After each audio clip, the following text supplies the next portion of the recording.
በስመ አብ ወወልድ ወመንፈስ ቅዱስ አሐዱ አምላክ አሜን። የአስተርእዮ አንድ ቲዩብ ቤተሰቦች እንደምን አላችሁ? እንደምን ቆያችሁ? በያላችሁበት ሰላም እግዚአብሔር ይብዛላችሁ። አምላካችን እግዚአብሔር ስለዚች ዕለትና ሰዓት ክብርና ምስጋና ለእርሱ ይሁን።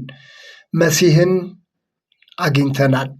የዮሐንስ ወንጌል ምዕራፍ 1 ቁጥር 42 እንደዚሁም ቁጥር 46 ላይ ሙሴ በሕግ ነቢያትም ስለ እርሱ የጻፉትን የዮሴፍን ልጅ የናዝሬቱ ኢየሱስን አግኝተነዋል አለ ይላል። በዚህ ቃል ነው ዛሬ ለጥቂት ደቂቃዎች አብረን የምንቆየው። መልእክቱ ለሌሎችም እንዲደርስ ላይክና ሼር በማድረግ እንድትጀምሩ፣ አዳዲስ የሆናችሁና ሰብስክራይብ ያላደረጋችሁም ሰብስክራይብ እንድታደርጉ በአክብሮት አሳስባለሁኝ። ከታኅሳስ 7 እስከ ታኅሳስ 28 እስከ ጌታችን ኢየሱስ ክርስቶስ በዓለ ልደት ያለው ዘመነ ስብከት በመባል ይታወቃል። በተለየ ሁኔታ ደግሞ ሳምንታቱን ከፋፍለን ስናየው የመጀመሪያው ሳምንት ስብከት፣ ቀጥሎ ያለው ብርሃን፣ ቀጥሎ ያለው ኖላዊ በመባል ነው የሚታወቁት። የመጀመሪያውን ሳምንት ዘመነ ስብከትን ለሁለት ከፍለን እናያለን። ዘመነ ስብከት ማለት ነቢያት ስለሚመጣው መሲህ ክርስቶስ አስቀድሞ በትንቢት መስበክ ማስተማራቸውን የምናስብበት ወቅት ነው። በመግቢያ ላይ እንደጠቀስኩት መሲሕን አግኝተናል። ሙሴ በሕግ ነቢያትም ስለ እርሱ የጻፉትን የዮሴፍን ልጅ የናዝሬቱ ኢየሱስን አግኝተነዋል ተብሎ በዮሐንስ ወንጌል ምዕራፍ 1 ላይ በሰፊው የተገለጸውን እናገኛለን። በተለይ ይህ ቃል ለእኔና ለእናንተ ብዙ ስሜት ላይሰጠን ይችላል። ምክንያቱም ይህ ከተሰበከ 2000 ዓመታት እየተቆጠሩ ያሉበት ስለሆነ ነው። ነገር ግን ለአይሁዳውያን ይህ በሕግ የተነገረው በነቢያት የተሰበከው ከአባቶቻቸው ሲሰሙት የነበረው የመሲሁ መምጣት ለእነርሱ የተለየ ስሜት ነበረው። በናፍቆት በጉጉት ይጠብቁት የነበረ ጉዳይ ስለነበረ መሲሁን አግኝተናል። በሙሴ በነቢያት የተነገረው የተጻፈውን መሲሕን አግኝተናል የሚለው በወቅቱ ለነበሩት የተለየ ስሜት የሚሰጣቸው ነበር። መጥምቁ ዮሐንስ የነቢያት መጨረሻ የሐዋርያት መጀመሪያ የሆነው ስለ መሲሁ መምጣት ይሰብክ ይመሰክር ነበር። ትልቁም ትንሹም የሃይማኖት መሪዎች ሳይቀሩ ሕዝቡ ሁሉ ወደ እርሱ እየመጡ የንስሐን ጥምቀት ይጠመቁ ነበር። ስለዚህ ከኔ በኋላ የሚመጣው ከኔ ይበልጣል፣ እኔ ጫማውን ጠፍር ልፈታው ልሸከመው የማይገባኝ ነኝ እያለ የሚመጣው መሲህ ከእርሱ እጅግ የሚበልጥ መሆኑን ይመሰክርላቸው ነበር። መሲህ የተባለው ክርስቶስ ወደ እርሱ ሲመጣ ባየ ጊዜም እነሆ የእግዚአብሔር በግ በማለት ሲመሰክር የሰሙት ደቀ መዛሙርቱ ሳይቀሩ ወደ ክርስቶስ መሄድ ጀመሩ። ስለዚህ የመጥምቁ ዮሐንስ ደቀ መዝሙር የነበረው እንድርያስ መሲሕን አግኝተናል በማለት ለወንድሙ ለስምዖን ጴጥሮስ ነገረው።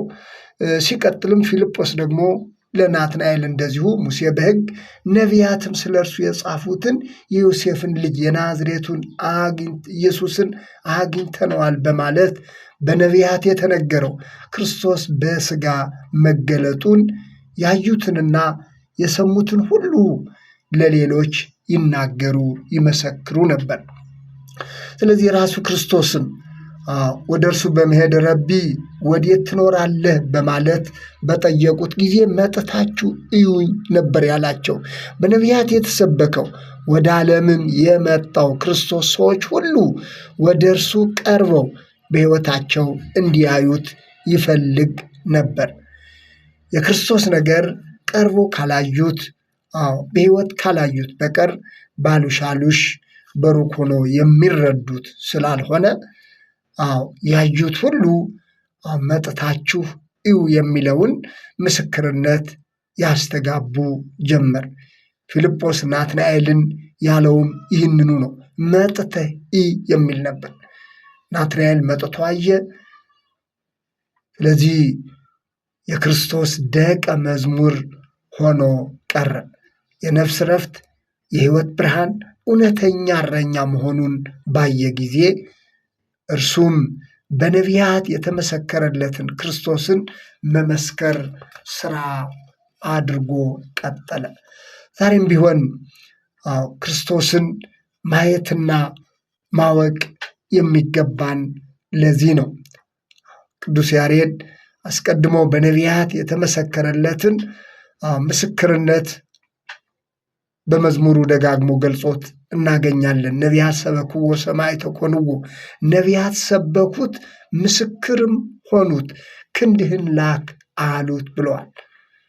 በአምላክ ዳዊት አስቀድሞ በትንቢት እንደተናገረው ፈኑ እዴከ ማርያም፣ እጅህን ከአርያም ላክ አድነኝም፣ ብዙ ውኆች አፋቸውም ምናምን ከሚናገር አድነኝ ብሎ ነበር።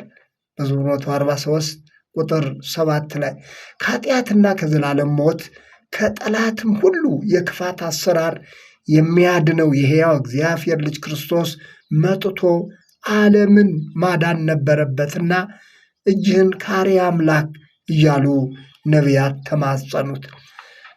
በትንቢት እንደተነገረው ክርስቶስ ወደ ዓለም መጥቶ አዳነን። ይህንን ምክንያት በማድረግ ነው እንግዲህ ቤተ ክርስቲያን በየዓመቱ ዘመነ ስብከት በሚል ስያሜ ይህንን ወቅት የምታስበው። ሁላችንም መስበክ ማየት ያለብን አዳኝ የሆነውን የዓለም መድኃኒት ክርስቶስን ስለሆነ ነው። እኛ ማዳኑን ስናይ ሌሎች ደግሞ እንዲያዩ ምስክሮች እንሆናለን። ሳምራዊቷ ሴት ይህንን ነበር ያደረገችው። ክርስቶስ የሕይወት ውሃ የዓለም መድኃኒት መሆኑን ካየች በኋላ ይህንን ካመነች በኋላ ኑና እዩ በማለት ለሰማርያ ከተማ ሕዝብ መድኃኒት ክርስቶስ መሆኑን መሰከረች። ኑና እዩ መሲህን አግኝቼዋለሁ አለች። ልክ እንድርያስ ለወንድሙ ለስምዖን ጴጥሮስ እንደመሰከረው፣ ፊልጶስም ናትናኤልን መሲህን አግኝተናል፣ ሙሴ በሕግ ነቢያት ስለ እርሱ የጻፉትን መሲህን አግኝተናል፣ መጥተህ እይ እንዳለው ራሱ ክርስቶስን መጥታችሁ እዩ እያለ ይናገር እንደነበረው መድኃኒት ክርስቶስን ያዩ ሁሉ መድኃኒትነቱን ይመሰክሩ ነበር። በተለይ ሳምራዊቷ ሴት ያደረገችው በጣም የሚደንቅ ነገር ነው።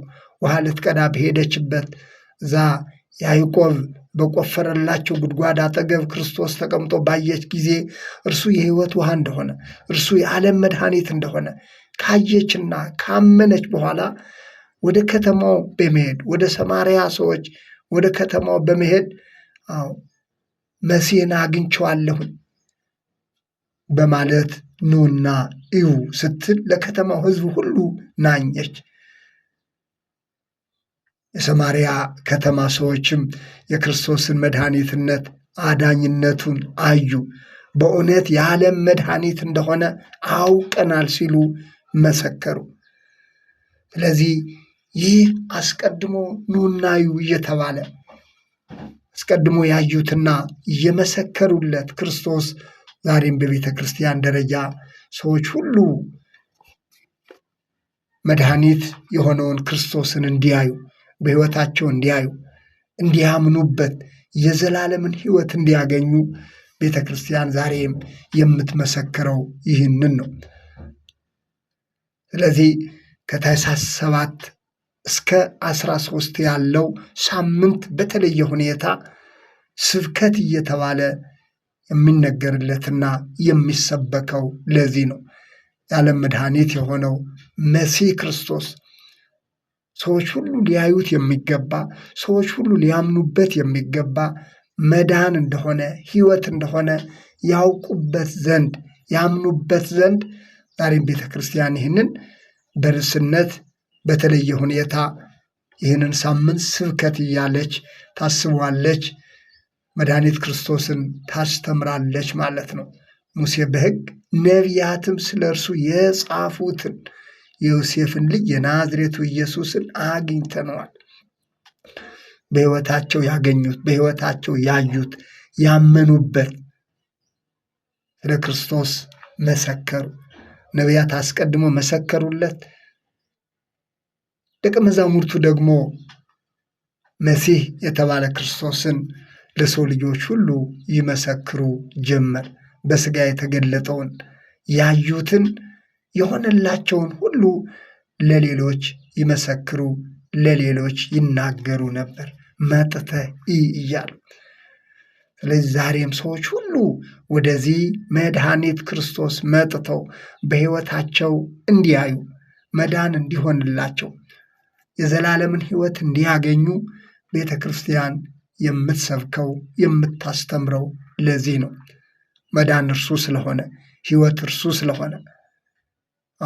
እነ ናትናኤል በፊልጶስ ጋባዥነት ሄደው መድኃኒትነቱን አዩ፣ ሕይወት መሆኑን አዩ፣ ምስክሮችም ሆኑለት።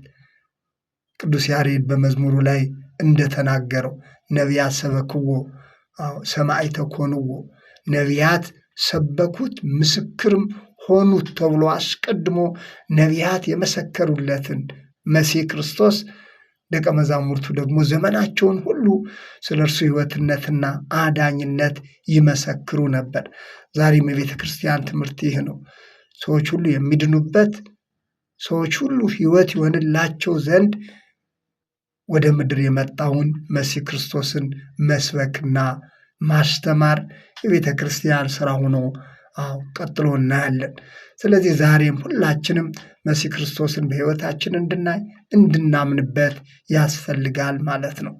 ስለዚህ ዘመነ ስብከት የምንለው የመጀመሪያው ክፍል ይህንን ይመስላል። እንደ እግዚአብሔር ፈቃድ ደግሞ ሁለተኛውን ክፍል በቀጣዮቹ ቀናት እየላችሁ እቀርባለሁኝ። ስለነበረን ጊዜ የእግዚአብሔር ስም የተመሰገነ ይሁን።